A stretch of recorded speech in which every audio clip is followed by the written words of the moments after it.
소셜 커머스를 앞세운 전자상거래 업체, 쿠팡, 위메프, 티몬 등이 입점 업체들에게 독점 공급을 요구하고 대금 지급을 수개월씩 미루고 있는 것으로 나타났습니다.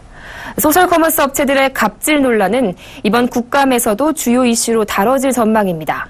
한지희 기자입니다. 저렴한 가격이라는 경쟁력을 앞세워 급성장한 소셜커머스 업계.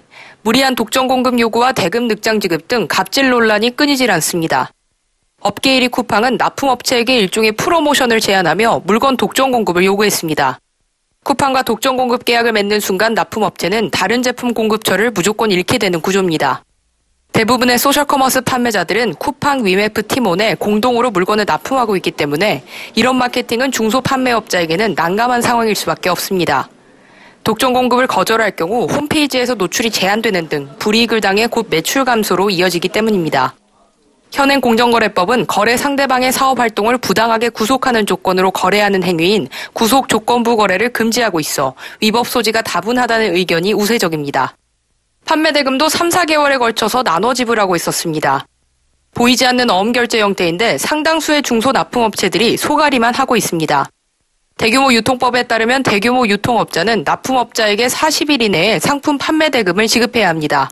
이를 넘길 경우에는 지연에 따른 이자를 줘야 합니다.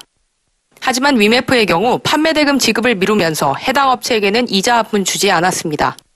티몬도 마찬가지였습니다. 주 단위로 판매 금액의 80%를 먼저 주고 남은 20%는 해당 제품 판매가 모두 끝난 뒤에 지불한 것으로 드러났습니다.